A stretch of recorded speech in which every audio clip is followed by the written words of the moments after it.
Lebih suka apa sih? Kalau aku misalkan ditanya, ada yang bertanya, bagusnya topik skripsinya apa sih? Aku bakal tanya, suka negara apa? Suka dosennya siapa? Dan mata kuliahnya apa?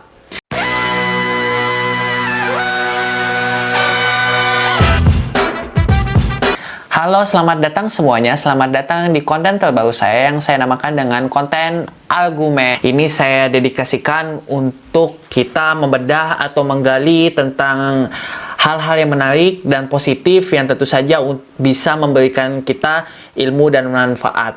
Nah, jadi di argumen episode pertama ini saya berkesempatan untuk menganalisis dan membedah, yaitu jurusan sewaktu saya kuliah S1.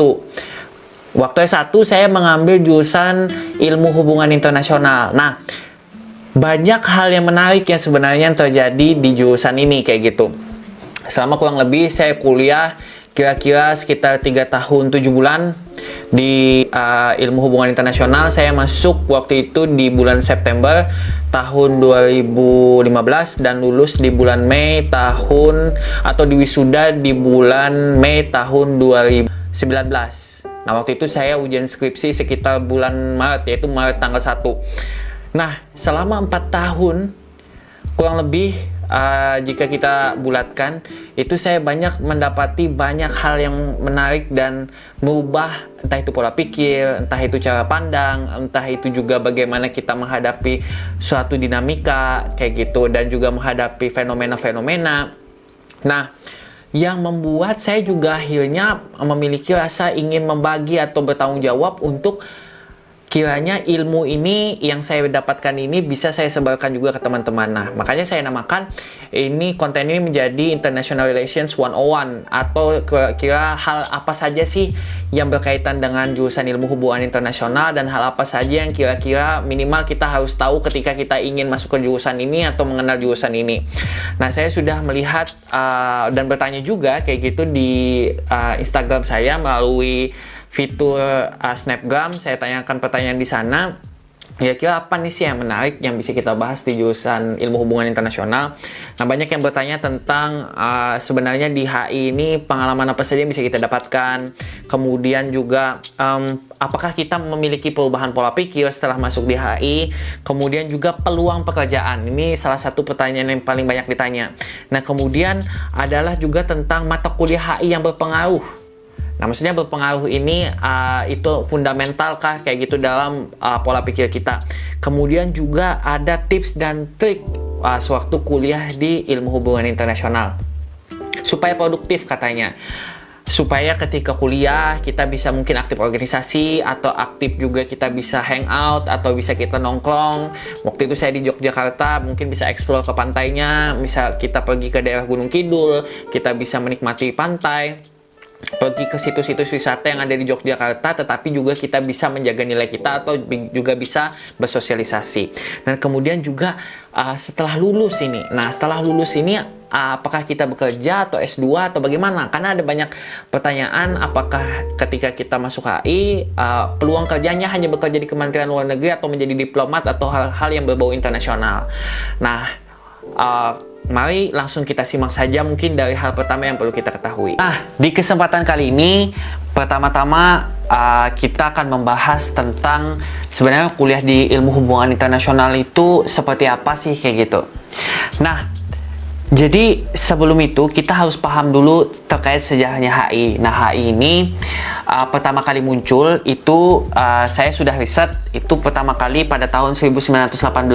Jadi momentum Perang Dunia Pertama itu menjadi momentum pertama bahwa negara-negara atau akademisi di dunia ini sadar bahwa penting untuk memahami ilmu hubungan internasional. Dan salah satu tujuan dari jurusan ini, kalau kalian yang ingin masuk ke dalam HI ya, bahwa kita mencari cara untuk menghindari perang.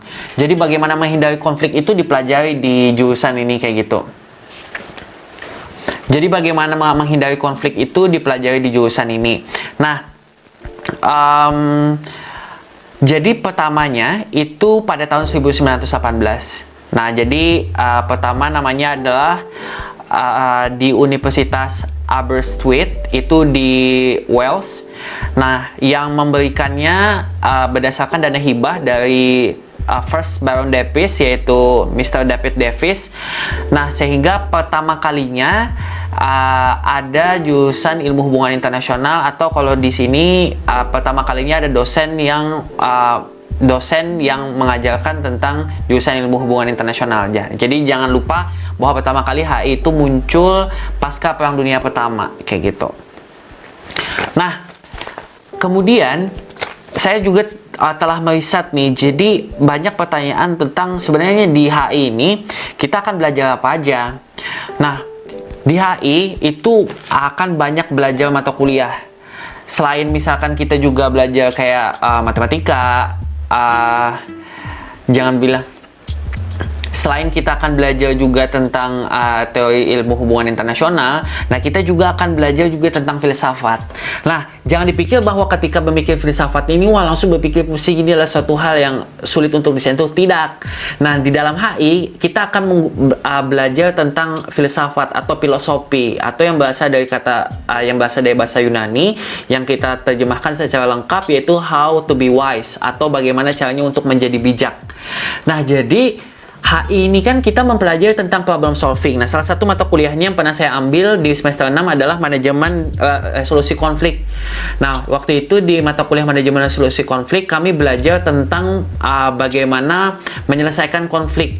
Jadi misalkan, bahkan seperti konflik, misalkan ada dua kelompok, yang satu pengen beli telur, yang satunya kemudian ingin mendapatkan sari yang di dalam telurnya. Nah, kemudian bagaimana kita membaginya di antara dua kelompok tersebut. Nah, itu saya ingat sekali waktu itu saya belajar waktu itu di semester 6.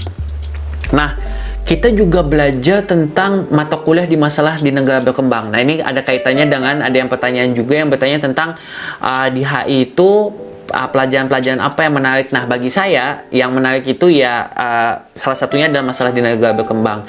Nah, waktu itu saya berkesempatan menjadi tutornya. Nah, waktu itu bersama salah satu dosen, nama ibunya Ibu Dian Asmawati.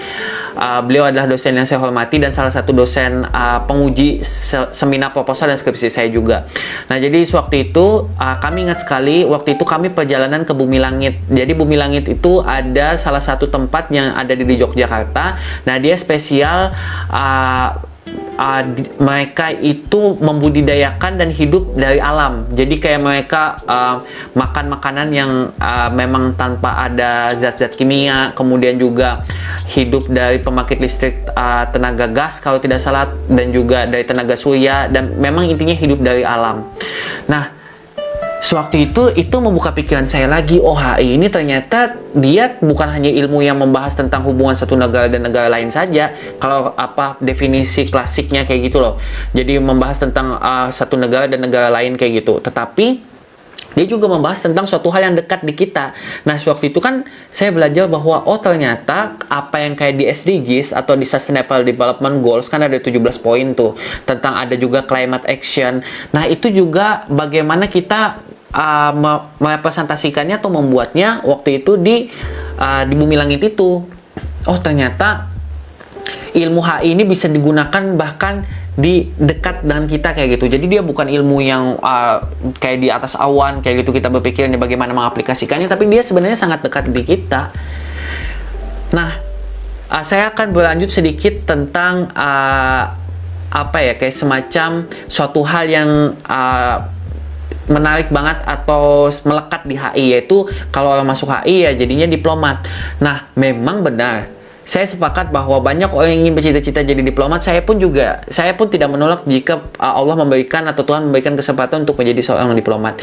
Nah, tetapi sebenarnya lulusan HI itu tidak bekerja menjadi diplomat saja. Ada teman saya yang bekerja di startup yang lagi rise up di Indonesia ini. Kemudian ada juga yang bekerja di BUMN, ada juga yang menjadi PNS non BUMN, ada juga yang bahkan bekerja di urusan haji, jadi mengurus transportasi haji. Kebetulan beliau juga adalah senior kita.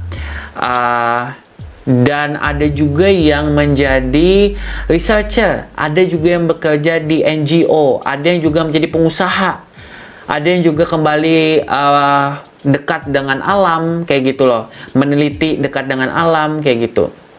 Ada juga yang misalkan dia aktivis di bidang hukum, misalkan aktivis di bidang perjuangan kesetaraan hak-hak manusia kayak gitu yang dia perjuangkan kayak gitu.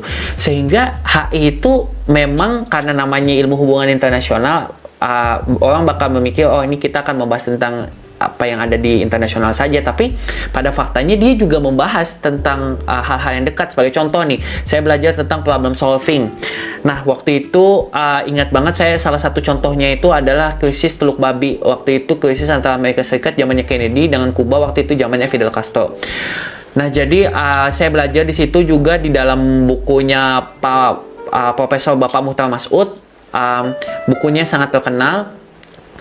Nah, di buku Profesor Muhtar Mas'ud itu yang judulnya Ilmu Hubungan Internasional, Disiplin dan Metodologi, sewaktu beliau menggambarkan tentang krisis di Teluk Babi itu, waktu itu kan Kennedy diberikan beberapa opsi penyelesaian konflik tentang bagaimana harus menghadapi apa yang dilakukan ketika waktu itu Uni Soviet membawa nuklir atau salah satu senjatanya itu ke sana kayak gitu.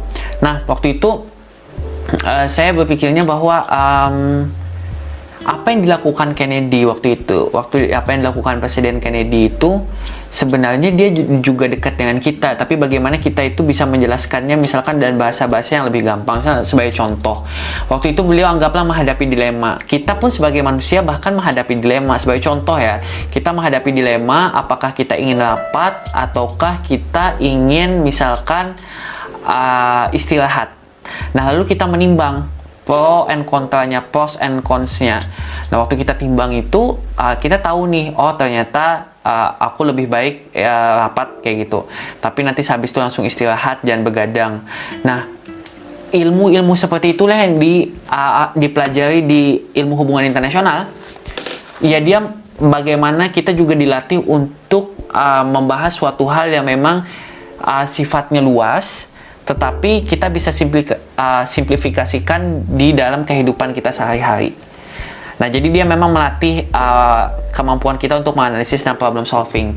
Nah, di HI kita bakal sering banget dilatih presentasi. Jadi hampir kayaknya setiap mata kuliah tuh ada presentasinya, buat paper, presentasi kelompok. Jadi memang kemampuan kita untuk mengutarakan pendapat kita di hadapan umum itu adalah suatu hal yang sebenarnya menjadi umum di HI kayak gitu loh. Nah, ada yang berpendapat nih bahwa oh, aku kayaknya orangnya public speakingnya biasa aja, aku takut di hadapan umum, aku takut misalkan orang nanti misalkan nggak paham apa yang aku sampaikan. Nah, sebenarnya ilmu-ilmu seperti ini adalah learning by doing. Jadi kamu bisa berdasarkan pembelajaran. Jadi misalkan nih, aku pun sendiri, aku ingat banget waktu aku semester 2, aku waktu itu jadi ketua panitia di salah satu kegiatan organisasi mahasiswa. Waktu itu aku ada 3 kali kesempatan pidato, 2 kalinya itu menurutku itu average, biasa kayak gitu. Maksudnya ya aku seharusnya I could be better than that. Nah, yang ketiga aku belajar supaya bisa lebih maksimal kayak gitu. Dan yang ketiga alhamdulillah menurutku itu sudah cukup lebih baik. Tapi intinya poinku adalah bahwa itu semua learning by doing. Nah, sama kayak HI itu, kalau kita berpikir bahwa sulit nih memahami berita, ada yang perlu banyak dibaca, aku harus pahami politik ini, aku harus paham politik kawasan regional Asia, Afrika, Timur Tengah, Amerika, negara Balkan, kemudian Eropa Barat, Eropa Timur. Itu semua itu learning by doing, dan kita membaca dan kita berdiskusi. Nah, itu akan membuat kita paham. Nah, lanjut lagi tentang pertanyaan tentang organisasi apa yang bisa menunjang kita sewaktu di ilmu hubungan internasional. Sebenarnya banyak organisasi kayak gitu ya. Bisa organisasi BEM, himpunan mahasiswa jurusan, bisa juga seperti, nah bisa juga ikut Foreign Policy Community of Indonesia yang dibentuk oleh mantan Duta Besar Republik Indonesia untuk Amerika Serikat Bapak Dino Patijalal. Nah, jadi di organisasi itu kita bisa belajar. Misal sebagai contoh, kalau kita ikut BEM, di BEM kan kita belajar kemampuan untuk problem solving atau memanajemen kegiatan. Nah, di HI kita belajar tentang bagaimana kita bisa memanajemen permasalahan. Jadi kan di dalam problem solving itu kan ada proses eskalasi konfliknya ya. Nah, misalkan di BEM kita belajar tentang bagaimana sih supaya kegiatan kita ini bermanfaat. Nah, di dalam HI tugas-tugas esainya kita memahami tentang public policy atau foreign policy atau domestic policy juga kita pelajari. Nah, bagaimana policy-policy yang dibuat oleh pemerintah ini berdampak. Nah, kalau di BEM kita belajar bagaimana program kerja yang ada di BEM itu berdampak untuk masyarakat atau berdampak untuk mahasiswa dan mahasiswi yang ada di fakultas kita kayak gitu atau di universitas, sehingga dia relatable, semuanya itu memiliki connection, ada linking dots-nya kayak gitu. Nah, tergantung bagaimana kita bisa membedahnya.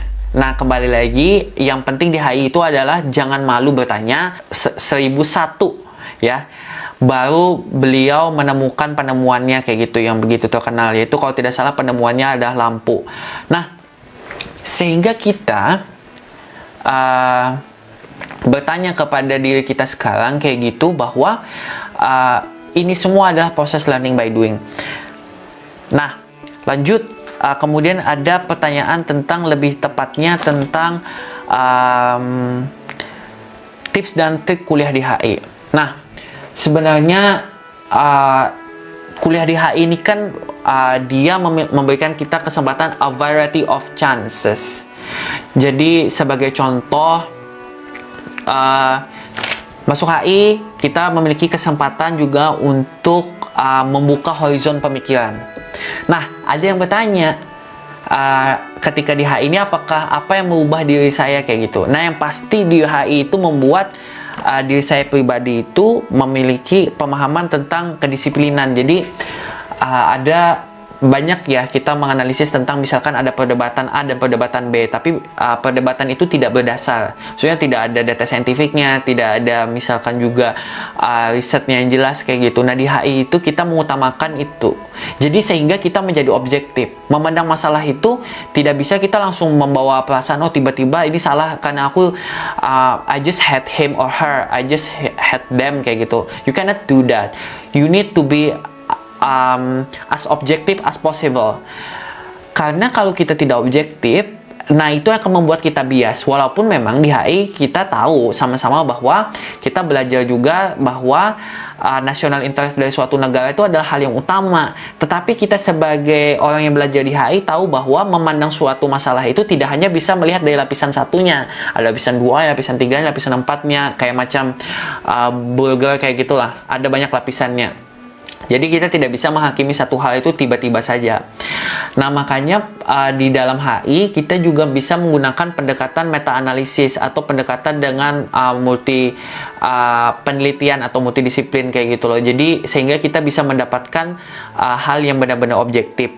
Nah, apa yang kaitannya dan tips dan trik? Sebenarnya tipsnya adalah, pertama kita harus menjadi gelas yang setengah kosong, yaitu kita siap menerima perbedaan pendapat. Nah, jadi diskusi perbedaan pendapat itu ada suatu hal yang wajar, karena momen sebenarnya yang diajarkan ilmu hubungan internasional itu adalah bukan ketika mereka sama seperti kita pandangannya, tetapi ketika mereka berbeda dan kita tetap menghargainya. Dan HI mengajarkan itu. Nah, kalau kita sudah beda pendapat, kemudian pendapat kita masih lebih baik dibandingkan orang, nah itu agak-agak sulit lah kalau seperti itu, karena nanti diskusinya tidak akan menemukan siapa yang benar. Tidak akan menemukan apa yang benar, malah mencari-cari pembenaran di satu sisi dan sisi yang lainnya. Nah, jadi kalau kata Hegel, dialektika Hegel ya, kita itu harus memiliki tesis dan sintesis, tesis dan antitesis. Nah, lalu menemukan sintesis. Jadi misalkan kita nih, yang satu pengen misalkan nongkrong di Amplas, Ambarukmo Plaza di Jogja, yang satu pengen di Hartono. Nah, kayak gimana titik tengahnya? Oh ya sudah, titik tengahnya kita nggak usah milih dua mall ini, tapi kita milih aja misalkan nongkrong di Malioboro Mall karena lebih dekat. Nah, itulah yang kita pelajari juga di dalam HI, bahwa kita harus menjadi gelas setengah kosong. Selalu terbuka untuk belajar.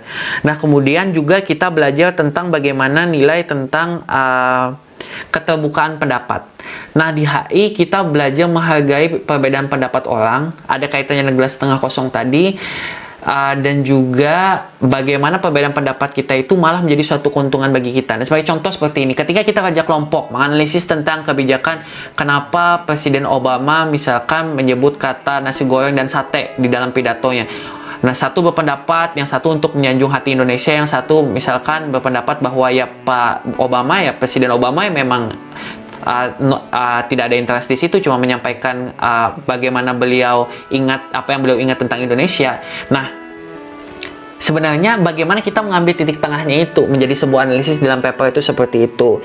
Nah, terakhir yang ingin saya sampaikan adalah bahwa ketika kalian masuk ke dalam jurusan ilmu hubungan internasional, kita akan banyak sekali belajar tentang berbagai macam ilmu. Tetapi yang paling penting harus dimiliki adalah bahwa kita ada niat untuk membaca dan niat juga untuk belajar. Nah, sebagai contoh, di HI misalkan kita belajar tentang, nah ini ada buku judulnya Pengantar Studi Hubungan Internasional, bukunya Robert Jackson and George Sorensen. Ini buku sangat terkenal.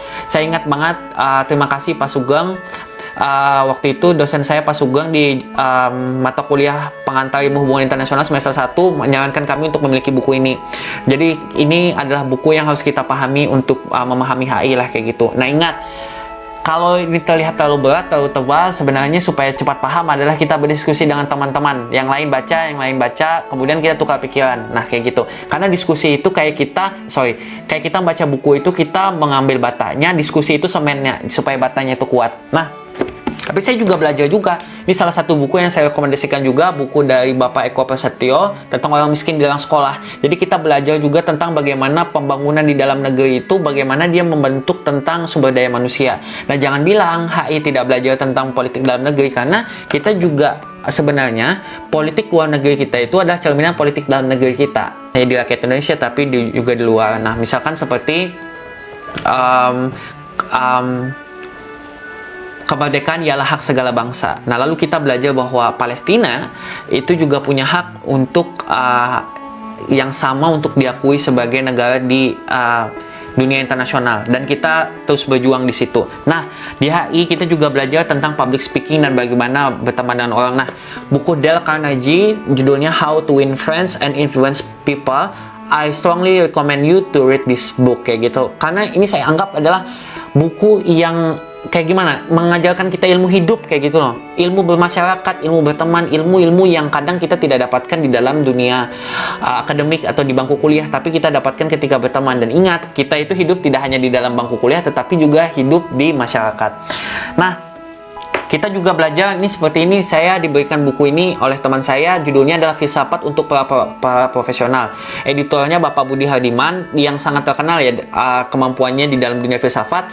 Nah, di buku ini saya belajar, karena sebagai contoh salah satu judul topiknya adalah tentang seperti ini. Judulnya adalah Platon dan komitmen profesi. Jadi kita diajarkan tentang dalam sini saya belajar sebagai contoh bagaimana sih komitmen kita dalam bekerja seperti itu. Nah, HI itu membuat kita banyak belajar hal sehingga orang menjadi bertanya sebenarnya fokusnya apa. Nah, fokusnya itu bisa kalian tentukan seiring berjalannya waktu. Kalian in order to find the absolute truth. Absolute truth di dalam filsafat bahkan tidak ada itu absolute truth. How to find the we can say the most objective truth that human can observe or human can find. Nah, kurang lebih seperti itu. Kalau misalkan ada saran topik dan apa, bisa langsung sampaikan di kolom komen ini, atau bisa juga sampaikan secara personal melalui akun sosial media saya juga bisa. Tapi intinya semoga episode 1 dari argumen ini tentang International Relations 101 ini semoga bisa bermanfaat. Dan ingat bahwa ilmu hubungan internasional dia mengajarkan kita untuk terbuka, dan dia juga tidak mengajarkan kita hanya untuk misalkan menjadi seorang diplomat, tetapi dia juga mengajarkan kita bagaimana untuk memiliki kualitas problem solving yang bagus dan analisis yang bagus. Nah, skill itulah yang kita gunakan untuk mencari kerja atau membuka lapangan kerja dimanapun kita berada. Terima kasih teman-teman semua. Semoga konten ini bermanfaat. Sampai jumpa. Dan saya mohon izin untuk like, share, dan subscribe jika kalian anggap bahwa konten ini bermanfaat. Terima kasih.